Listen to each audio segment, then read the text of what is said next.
Well, good morning, everybody, and welcome to AlphaBiolabs' webinar entitled The Latest Developments in Alcohol Testing. Thanks so much for joining us this morning. So my name's Andrew Priestley, and I'm the Marketing Manager for the legal sector here at AlphaBiolabs. And I'm delighted to be joined today by my two colleagues. We have Ashley Friday, who's our company trainer, and also I'm joined by Sam Evans, who's one of our toxicology reporting scientists.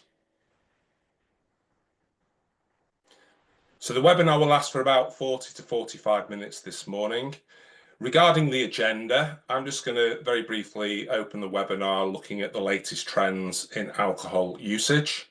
I will then hand over to Ashley and Sam, where you will learn how different sample types are collected, tested, and comprehensively reported on. We will then conclude the webinar with our Q&A session. Thanks to all of you who have sent in your questions as part of the registration process. We will answer those questions in the Q&A. Also, if anybody has any other questions they think of during the webinar, then please use the Q&A facility on the Zoom technology to ask those questions. Time permitting, we will answer those live in the webinar as well. However, don't worry, if we don't get time to answer them, then we will send you an email later on today with an answer to your question. So please feel free to ask as many questions as you want to. In addition to that, just so you know, tomorrow you'll receive another email from us with a recording of the webinar, and obviously you'll then have access to all the slides in the slide deck that we're going to present to you this morning. Okay, so latest trends in alcohol usage. I always like to start the alcohol testing webinar with reminding people what we mean by chronic and excessive consumption of alcohol, because we will refer to that a lot in the next 40 minutes. So based on guidance from the World Health Organization, if a person consumes more than 60 grams of alcohol, which is about 7.5 units, on an average daily basis over 2 or more months, this is deemed to be chronic and excessive consumption. Now, there's 2 points to mention there specifically. I use the word average. So in order to be considered chronic and excessive consumer of alcohol, you don't necessarily need to drink every single day, but your average consumption needs to be in excess of 7.5 units per day. And also, for it to be considered chronic and excessive consumption, the time period needs to be at least 2 months. So you've got that average consumption in excess of 7.5 units per day over at least 2 months. At that point, the person will be considered to be a chronic and excessive consumer of alcohol. So what's that the equivalent of in typical alcoholic drinks? Well, 7.5 units per day is the equivalent of 3 pints of beer, or it could be 2 medium-sized or 3 small glasses of wine. Now, for those of you that joined the alcohol testing webinar last autumn, you might remember this report that I talked about. This is the latest trends on alcohol consumption in England from the Alcohol Toolkit study. I've updated it as of last month. Basically, the study is it consists of asking every other month 2,000 individuals aged 16 or over from a range of social classes about their drinking habits. And for those that did attend the webinar last year, you might recall seeing this graph. And what this shows, it shows the percentage of people in that population of 2,000 who fall into a higher risk category. And when we say higher risk category here, they've said that they probably drink an average at least 14 units a week. So whilst it's not at the high level where we would say it was chronic and excessive consumption, it's certainly going in that direction. And what's interesting from this graph is you can see the spike for all classes from around about the time the pandemic started in April 2020. So prior to the pandemic, from this survey, you would say that probably 1 in 4 of the people surveyed fell into that higher risk drinking category. But since COVID, it's increased to 1 in 3. So drinking habits have certainly increased during COVID. And when I presented this last November, I predicted that trend would continue into 2024. And as you can indeed see from the graph, it's continued at that higher level all the way up to August of this year.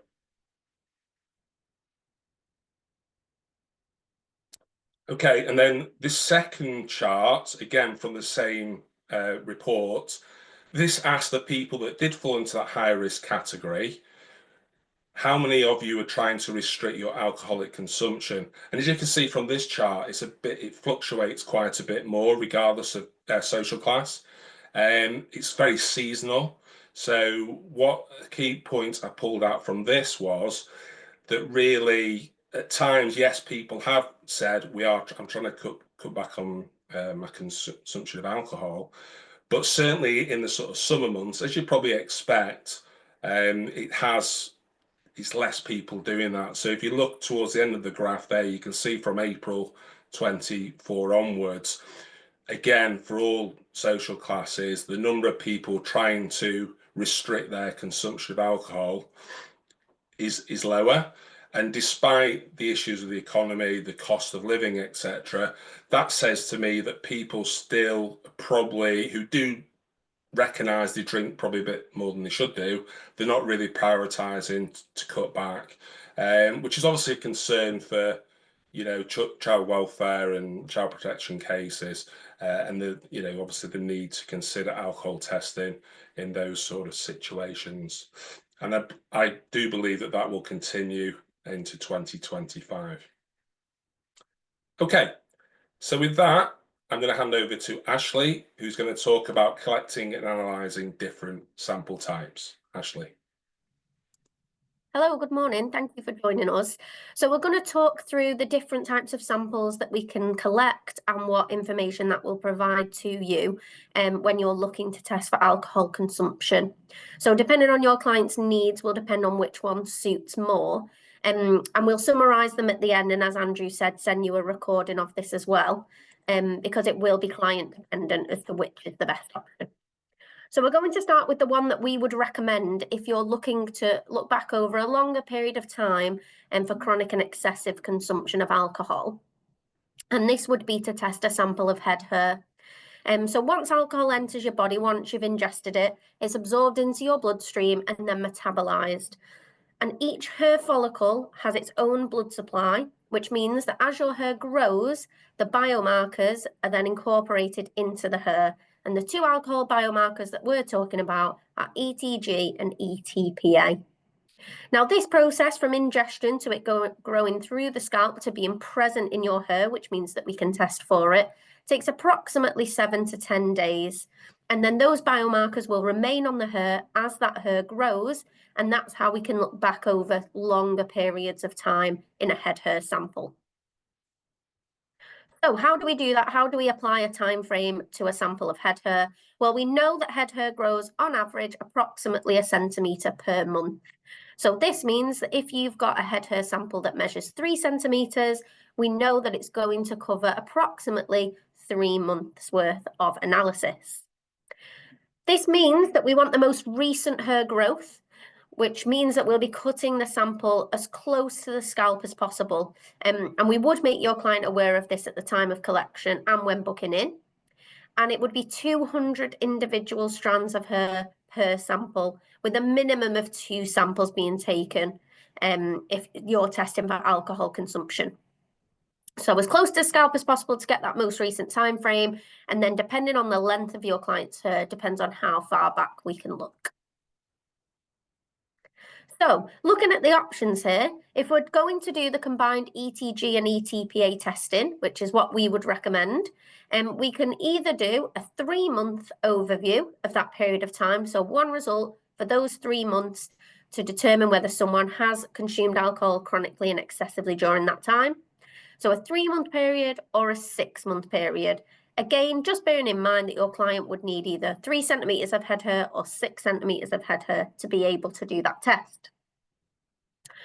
With the ETG marker, we can split that down a little bit further. So with your ETPA, you would get a 6-month overview if you had 6 centimetres of head hair. The ETG can be broken down into 2 3-monthly segments.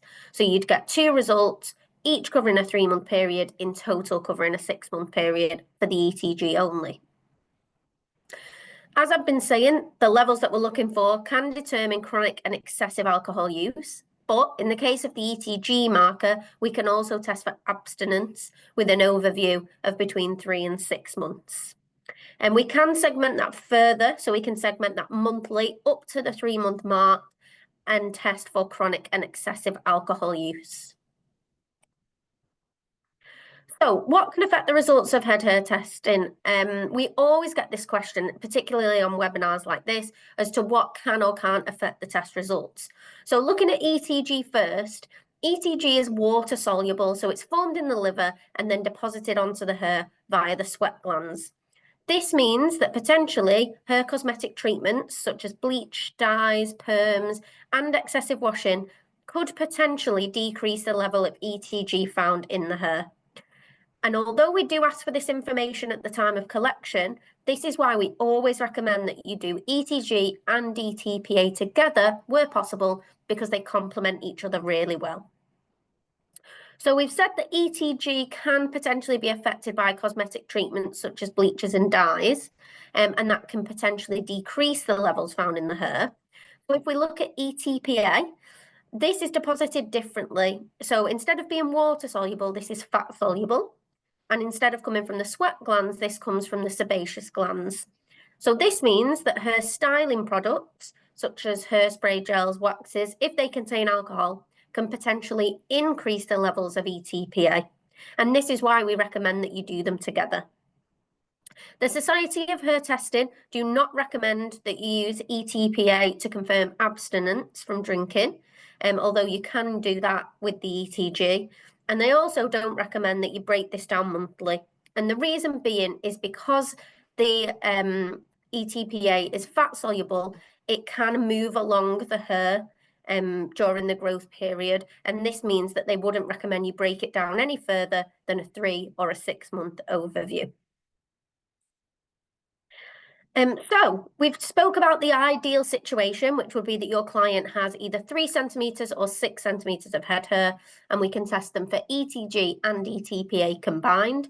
But we understand that this isn't always the case. Sometimes clients don't have a sufficient length of head hair and it's shorter than 3 centimetres. Now, for anyone that's attended one of these webinars in the past, you will know that previously we've said to look at alternative samples such as body hair or blood testing. However, we can now break this down further if your client does have less than 3 centimetres of head hair. But it's really important that you understand exactly what you would see from those results. And that's why we'd recommend that you do get in touch on a case-by-case basis if you are unsure what your best option is. So if you do have less than 3 centimetres of head hair for your client, we would be looking to test for ETG only if it's under 3 centimetres. We can't do ETPA in any less than 3 centimetres. So if your client has less than 3 but greater than 2 centimetres of head hair, we can do an ETG either as an overview or as monthly segmented option, testing for chronic and excessive use, but this would be ETG only. If they have less than 2 centimetres of head hair but more than 1 centimetre, we can again test for ETG, but it would be for excessive use, not chronic and excessive use. If your client has a head hair sample that's less than 1 centimetre in length, then unfortunately that cannot be tested and you would be looking at an alternative method. So speaking of, if your client has less than 1 centimetre of head hair, or for another reason is unwilling to provide head hair, you can look to test body hair for ETG. Again, not able to do ETPA, it would be ETG only. And that would be covering up to 12 months this time as an overview for chronic and excessive use. So we can test any body hair sample, chest, leg, back, arm, whatever your client has available to us. And this will be based on the weight of the sample, not the length of it. So we won't be asking any of your clients to grow their leg hair. We'll just be taking a larger amount of hair to make the weight up of that sample. We can also test beard hair. Beard hair does have a growth rate applied to it, but it isn't a centimetre a month like head hair, it's slightly less, which means that we can take a sample of beard hair and test for a specific time frame, as in 1 month, 2 months, 3 months, but it would totally depend on the length of the sample, and we could only determine the time frame we could apply once it reached the laboratory. So again, if you do have a client who's willing to provide beard hair, we would recommend getting in touch in advance so we can advise on what the likely time frame would be. There are limitations to this test, as we've discussed, because we're only looking for ETG and we can't test for ETPA. So we would always recommend that you do a blood test alongside of it, just to support the results and to build up that bigger overall picture of someone's use. We can also test for pubic hair in cases where no other body hair is available, but this would be for abstinence only. It wouldn't be for chronic and excessive use.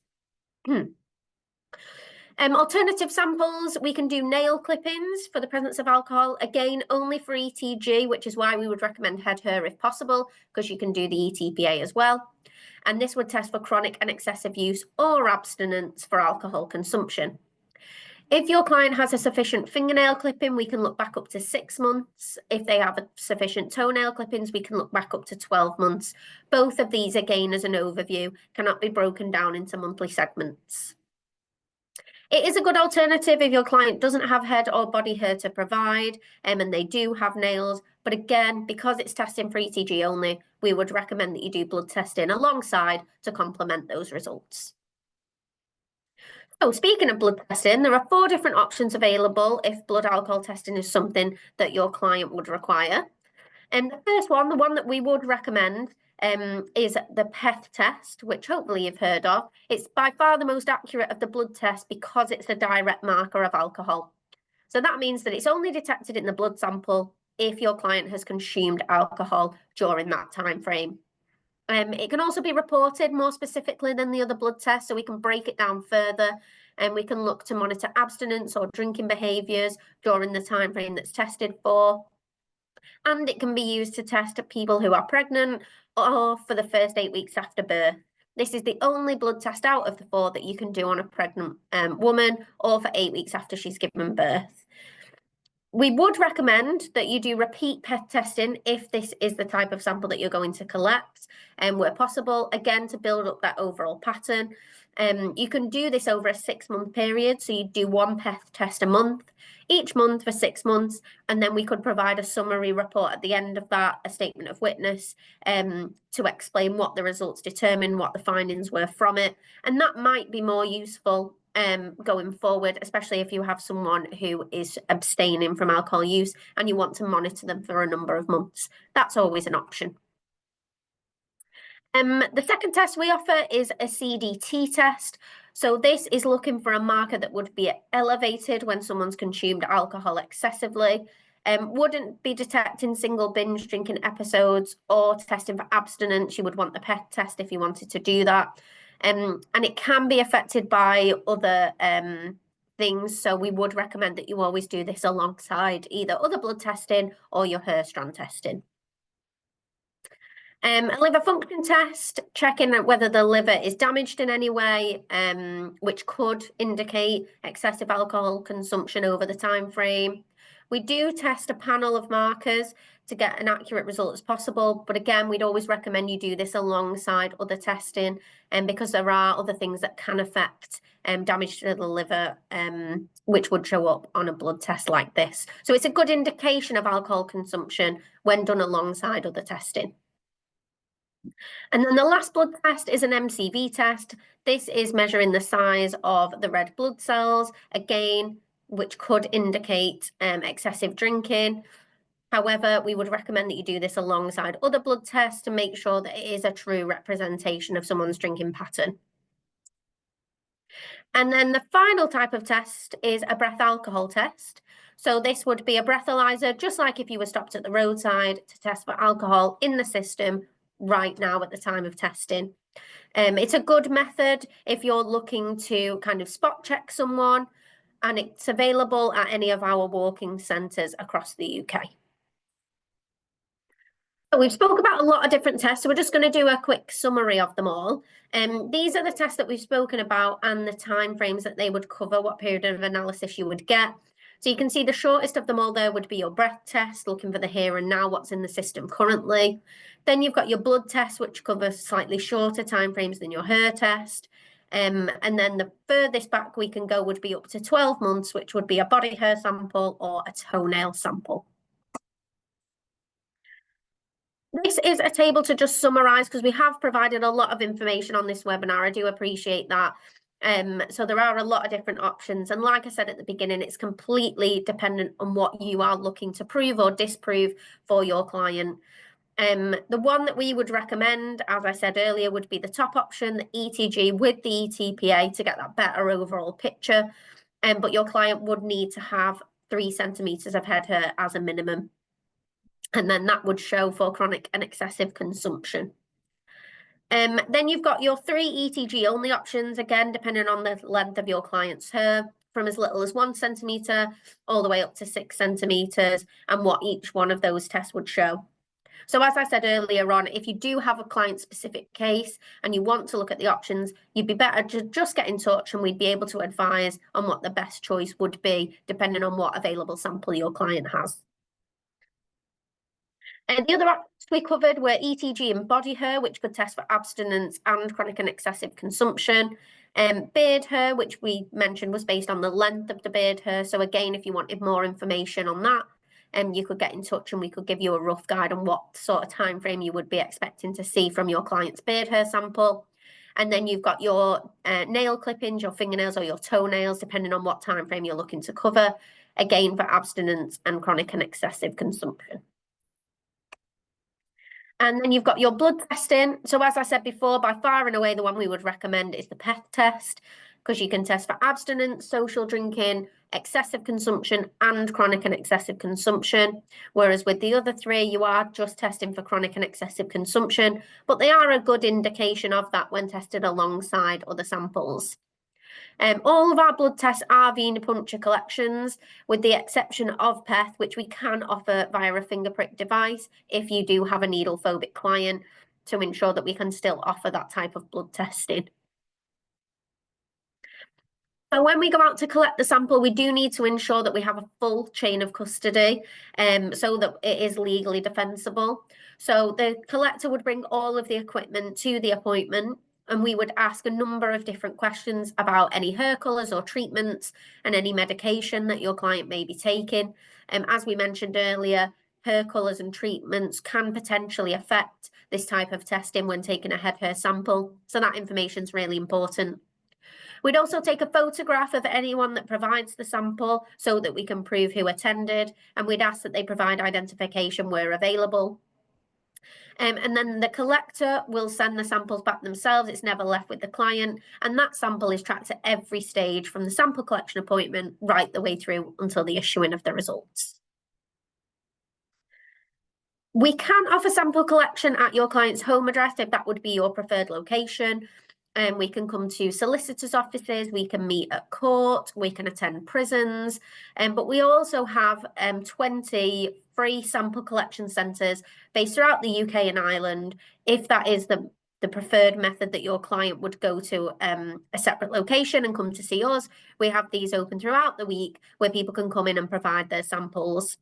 And we are opening a new clinic as of this month, which is based up in Blackpool. So we'll have 21 centres available should your client wish to attend one of those to provide their sample. I'm now going to hand you over to Sam, who will talk you through how to interpret our court-approved expert reports. Good morning. Firstly, I will discuss the types of reporting options available. So we have 2 reporting options. Our most popular request is an expert report, as this provides a full interpretation of the results, and this would be recommended if you require a further understanding of the results themselves. However, if you would only like the result itself and an expert interpretation is not required, we do offer a certificate of analysis as an alternative option in some cases. So with our expert reports, we do aim to keep them as simple as possible to read, whilst being clear and concise and not overly technical. And our most recent and well-received change is that we have put our conclusions as the first page following the title page. So the interpretation is immediately there for viewing for our clients, which is essentially the most important section for our clients to read.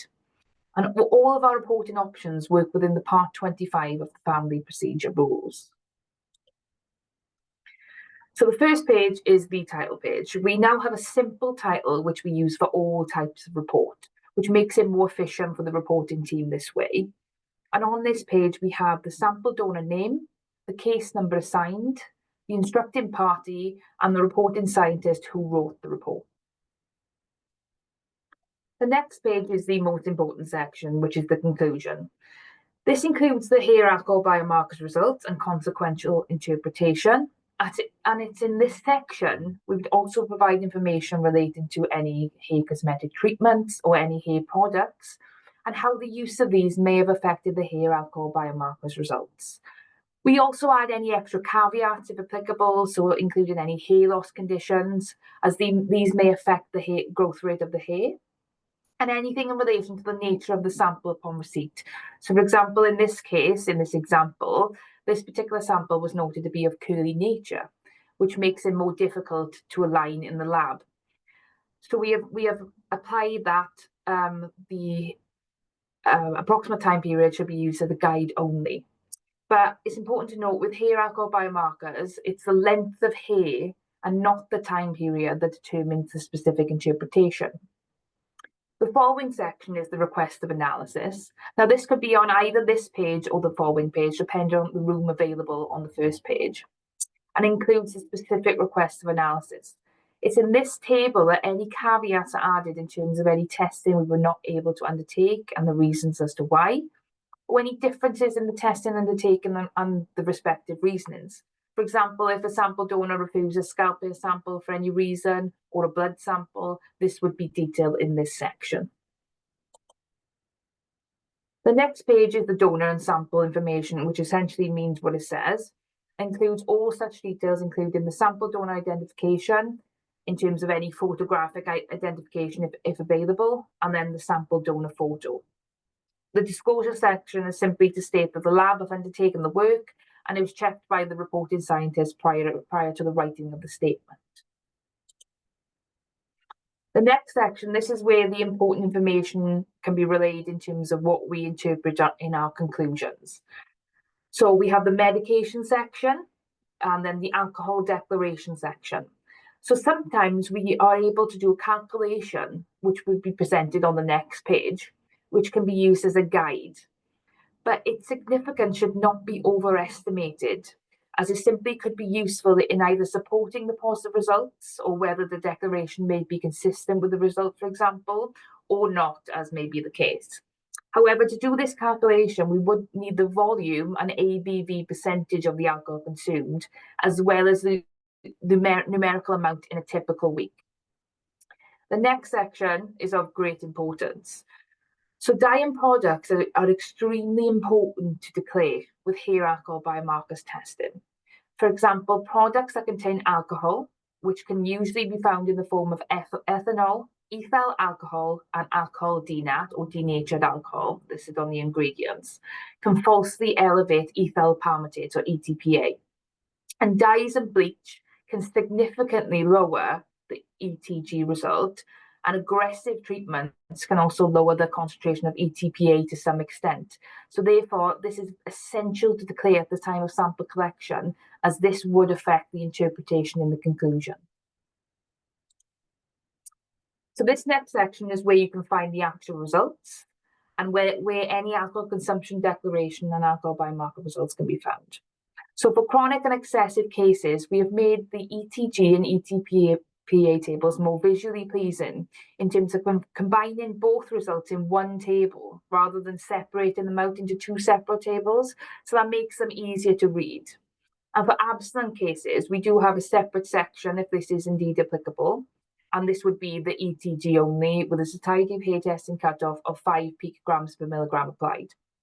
And again, Anything that affects the alignment of the sample or any hair loss conditions can also be found in this section. The next section is simply the qualifications and experience of the reporting scientist that wrote the report. And then the declaration section includes all those declarations applicable in relation to the Part 25 of the Family Procedure Rules. And these two sections are in all of our reports. And finally, we have the technical information. Now, this includes the sample types, so the scalp hair, body hair, beard hair differences, nails differences, and the respective growth rates. We have the alcohol consumption. So this section includes how ETG and FAEEs, including ethyl palmitate, are produced. And we have recently added about non-alcoholic drink information and how they have little effect on the blood alcohol concentration. Furthermore, we have the alcohol biomarker section. So we have recently split the hair alcohol biomarkers. So ETG and ETPA have their own separate headings, again, to make this more clear for the client. And we are now selling abstinence as a product. Information related to abstinence has also been added in this section. Following on from this, we have the cut-off information. So this section details the cut-offs applied regarding chronic excessive consumption and abstinence. And then we have the cosmetic hair treatments and thermal hair straighteners section. So this section details how treatment and straighteners can affect the ETG and ETPA. For example, hair bleach in particular can significantly lower ETG, sometimes more than 60% depending on the frequency, and ETPA to an extent, again, if there's been aggressive hair treatments. And then the final section would be the blood alcohol biomarker section. Now, this has been ordered in terms of benefit, in terms of accuracy, sensitivity, and specificity. So PEth is first, then CDT, LFT, and finally MCV. And now I will pass you back to Andrew, who will lead the Q&A session. Thanks very much, Sam, and thanks to Ashley too for your presentations this morning. Okay, we'll move on to the Q&A now. We've had a couple of further questions coming through whilst Ashley and Sam have been speaking.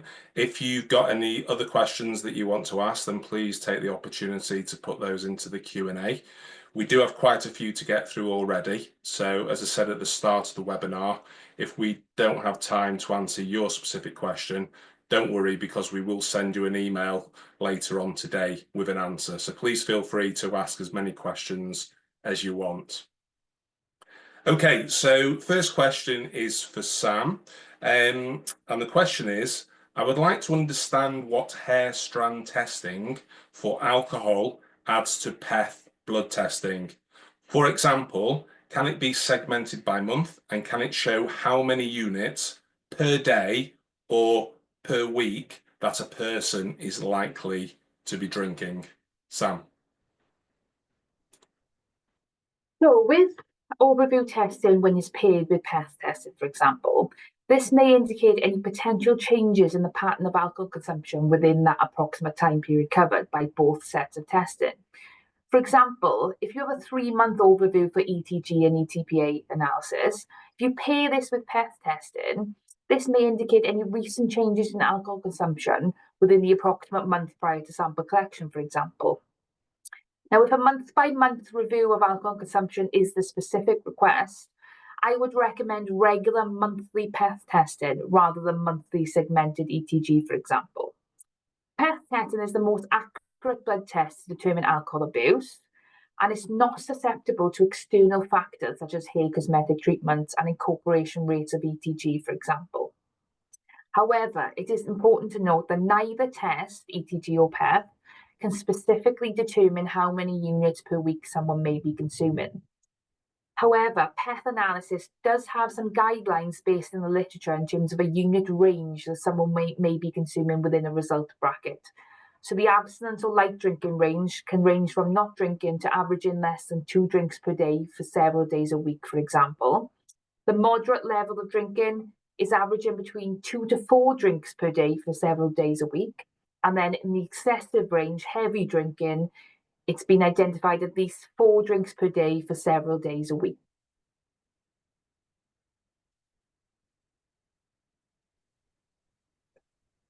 Thanks for that comprehensive answer, Sam. Okay, second question for yourself, Ashley. If my client wants to add information about their medication or drug use after the appointment, can they do this?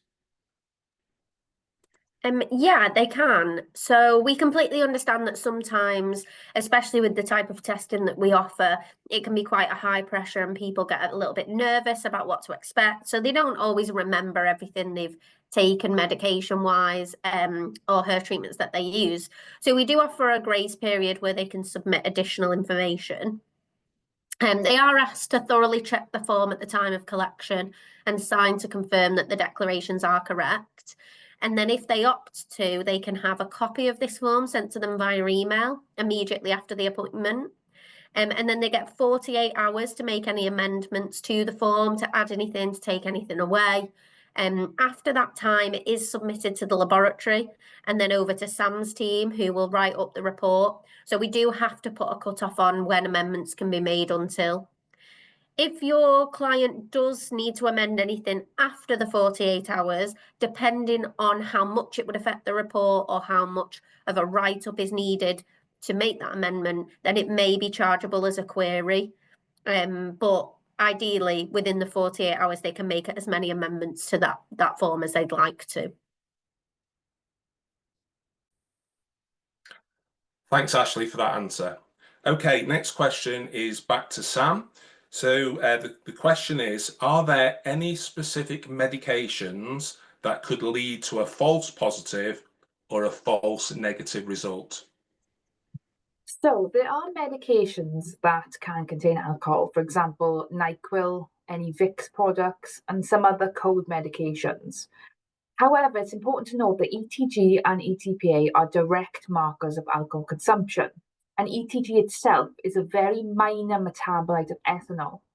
Therefore, while some medications may indeed contain alcohol as an excipient, for example, so usually at very low concentrations, these medications used according to the guidelines are very unlikely to cause significant elevations in the hair alcohol biomarkers results. And this is particularly when tested for chronic and excessive alcohol consumption, for example. Now, I am unaware of any medications that could lead to false negative results. However, frequent shampooing as well as cosmetic hair treatments such as bleach and dye can lead to a decrease in ETG concentrations, and ETPA is susceptible to regular use of hair products containing alcohol.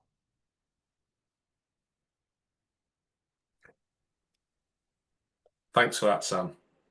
Okay, interesting question next. This is with regard to SCRAM alcohol monitoring. So SCRAM, some of you will be aware, is it's an ankle bracelet which is constant monitoring of somebody's alcohol consumption. Now, we've deliberately not covered it in this webinar because we are going to run some webinars in November, myself and Ashley, to talk specifically about SCRAM. But somebody has asked the question. So Ashley, if you can sort of very briefly, the question is SCRAM bracelets, please, how do they operate? Yeah, of course. So a SCRAM bracelet in brief is fitted to your client's ankle and will take a reading every 30 minutes for the duration of time that they wear it for.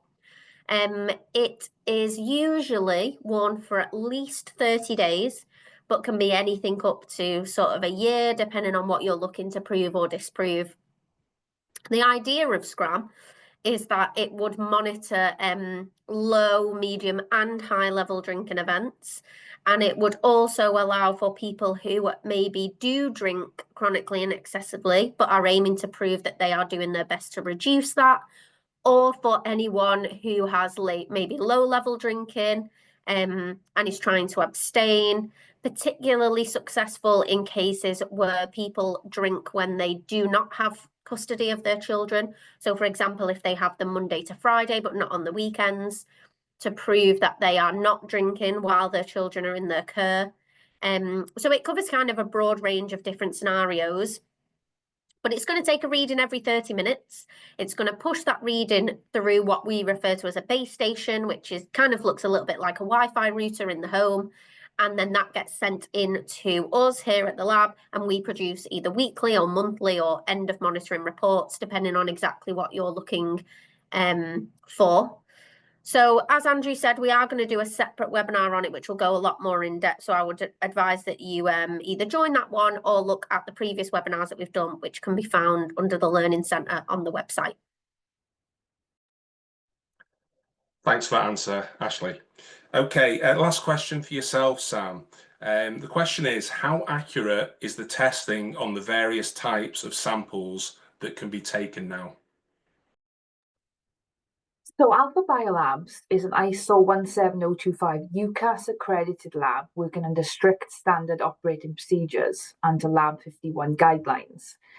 In addition, hair alcohol biomarker testing is highly regulated with safeguards built into the system to protect the rights of the individual tested. And one of these safeguards is the use of the threshold concentration, often referred to as the cutoff value. So AlphaBiolabs use the cutoff levels that are recommended by the Society of Hair Testing, whether that be for abstinence or chronic and excessive consumption. And the result for each analyte is compared against the cutoff level to which a statistically derived measurement of uncertainty allowance has been added to create the analytical cutoff, above which the sample would be regarded as positive and below which would be reported as negative. So when a positive result is reported, there's no doubt that that compound is present within that hair sample. Furthermore, the ETG and ETPA analysis are performed using UPLC-MS. This is a highly sensitive and specific analytical technique. Now, regarding other types of testing, such as nails, the effectiveness of testing ETG nails is continually being assessed. For example, there was a 3-year nail study undertaken and published in 2015, and this particular literature has allowed us to expand and add to our interpretation regarding nails analysis, therefore making nails a good alternative matrix when hair options are not available to collect. And this is again analysed using UPLC-MS and is a highly sensitive and specific analytical technique. And AlphaBiolabs will always recommend the hair/nail testing to be used in conjunction with all other forms of testing to provide a clearer evidential picture. That's brilliant. Thanks very much, Sam, for that. Okay, we have had a couple more questions, but I'm conscious of time. So if you haven't had your question answered this morning, then as I say, we will send you an email later on today. Okay, so just to finish off then, so why choose AlphaBiolabs? Well, you know, we absolutely offer competitive pricing and a premium service, and all our pricing is within legal aid agency rates. We also do have what we call a price match promise. So we will beat any like-for-like quote from another testing provider by 10%. All we would require from you is a copy of that quote from the other provider, and then we will guarantee to beat it by 10%. Also, once we have that request, we will provide you with your written quotation within 1 hour. As Ashley's mentioned, we offer sample collections from any UK or Ireland address. We aim to do that within 24 to 48 hours of instruction. And also, unlike any other testing provider, we can offer free sample collections from any one of our 21 UK or Ireland centres. Once we have receipt of the sample in our lab, we issue alcohol test results within 3 to 5 working days. And as Sam has mentioned, we pride ourselves on offering you user-friendly, court-approved reports. Once instructed, you will be allocated a dedicated case manager, and that person will be your main point of contact from instruction until the report is emailed to you. And of course, we are a fully accredited laboratory for the UK and Ireland. What we also do is we offer comprehensive alcohol packages because, as both Ashley and Sam have mentioned, we do highly recommend that both head hair and blood samples are analysed as part of the same case, as this will assist with the interpretation of results. So therefore, if you do select the ETG and ETPA head hair test and at least one blood sample test together with an expert report, we will provide you with a quotation for one of our packages, and that will include a discount from our standard prices. We also have another special promotional offer for alcohol testing running for this month. This runs until the 31st of October. So any quote requests you do ask of us, if you reference the code ALC15, ALC15 in your quote request, we will discount the alcohol testing fee by 15%. As I say, that runs until the end of the month. So please reference it when you request a quote from us, and please do feel free to share it with your colleagues. So Ashley's already mentioned, and myself, we will be running specific webinars in November. The webinar will be called "Why Should SCRAM Continuous Alcohol Monitoring Be Considered?" alongside alcohol testing. So as you've registered and watched this webinar, you will in the next couple of weeks receive an invitation to that webinar. So please try to sign up for that one as well. So all that remains for me to say is, well, firstly, thank you again to Ashley and Sam for your presentations this morning, and thanks to each and every one of you for your valued time this morning. Before you do log off, there will be a very short webinar survey appear on your screen. If you could kindly take a moment to complete that, it just gives us really invaluable feedback for the planning of future webinars. So I would appreciate it if you could do that. So please do get in touch with us. We are the experts in drug, alcohol and DNA testing. There's our methods of contact on the screen for you. You can call us on our numbers in the UK and Ireland. Also visit our website where you can use our user-friendly quote request forms, or you can just send an email to testing@alphabiolabs.com and the team will be able to assist you as required. We're also on social media on LinkedIn and X, formerly Twitter. If you're on those mediums as well, then please do look us up, give us a follow, and we'll follow you back. So finally, thanks again very much for your time today. Hope you found it of interest and enjoy your day ahead. Thanks very much and goodbye.